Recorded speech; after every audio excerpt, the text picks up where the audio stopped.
Selamat berjumpa kembali dengan saya kakak-kakak semua di channel Litbang Pesat bersama dengan saya untuk membicarakan tentang teknik coaching. Pada kali ini adalah teknik coaching yang kesekian kalinya. Bapak Ibu atau kakak-kakak semua yang belum lihat teknik coaching sebelumnya bisa cek di video sebelumnya supaya bisa membantu dalam mendampingi remaja NDP maupun coach Bapak Ibu atau kakak-kakak semua. Teknik kali ini adalah teknik connecting fact atau menghubungkan fakta.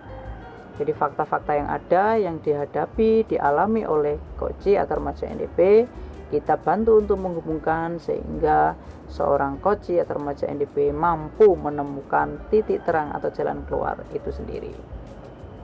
Ingat bahwa seorang coach tidak boleh memberikan solusi langsung kepada remaja NDP ataupun coach, tetapi membantu mengarahkan untuk menolong mereka supaya dapat titik terang sendiri atau jalan keluar sendiri.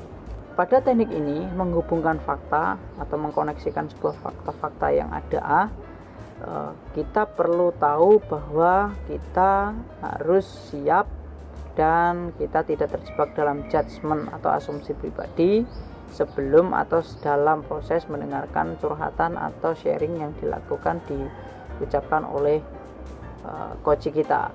Nah, kali ini kita harus mendengar dengan seksama dan melihat realitanya.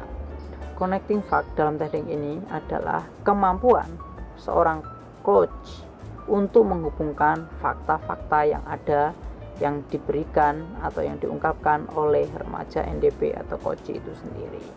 Oleh sebab itu, supaya ini menjadi lebih menarik dan lebih baik, lebih maksimal, maka kita perlu memperhatikan beberapa hal. Yang pertama, yang perlu kita perhatikan, yang harus kita miliki adalah curiosity atau keingintahuan. Nah, keingintahuan berbeda dengan kepo. Kalau kepo itu lebih kepada ingin tahu hanya untuk memuaskan keinginan tahuan pribadi.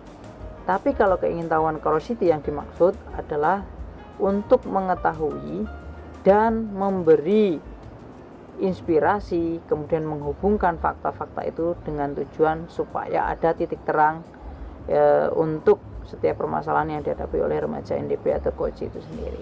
Misalnya nih, kalau kepo sama curiosity bedanya begini nih.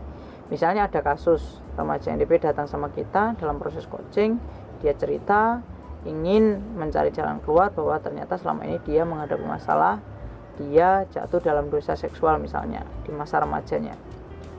Kalau kepo ya langsung saja tanya, emang kamu ngelakuin sama siapa? Itu kepo. Tujuannya hanya ingin tahu aja. Itu pertama. Nah, oleh sebab itu seorang coach harus menjaga karena ini menjadi tantangan ya. Nah, baiknya adalah kita menggunakan curiosity, rasa ingin tahu. Misalnya gini pertanyaannya, kita nggak ingin tahu siapa teman dekatnya yang jatuh bersama dengan dia itu, tapi pertanyaan begini, jadi kalau sudah begitu kejadiannya, kan ini nggak bisa diulang lagi, lalu langkah baik ke depannya apa? Nah, itu yang dilakukan menggunakan teknik curiosity. Langkah baik ke depannya apa? Memang rasa ingin tahunya ada, tetapi rasa ingin tahu yang juga tujuannya untuk ke depan, masa depan. Nah, nanti misalnya secara personal kita juga pengen tahu dia jatuh sama siapa. Lama-kelamaan kalau dia udah percaya atau care sama kita, dia akan cerita sendiri meskipun tidak kita tanya. Oleh sebab itu, hal yang perlu diperhatikan pertama adalah curiosity. Bagaimana kita memiliki keingintahuan yang baik, yang murni, tujuannya untuk menolong mereka. Bagian yang kedua, kalau sudah ada hal itu, curiosity dalam diri Anda sebagai coach, maka kita perlu melakukan mapping.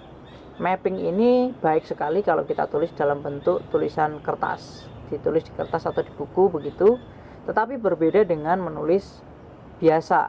Kalau mapping ini adalah menulis poin-poin yang penting sesuai dengan topik yang dibicarakan.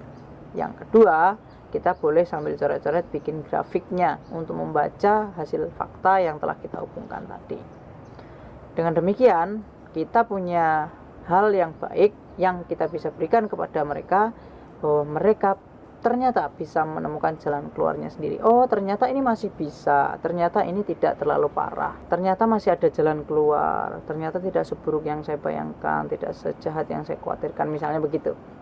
Jadi remaja NDP ataupun coaching akhirnya bisa menemukan titik terangnya sendiri dengan bantuan kita dalam teknik menghubungkan fakta-fakta. Semoga bermanfaat. Selamat mencoba.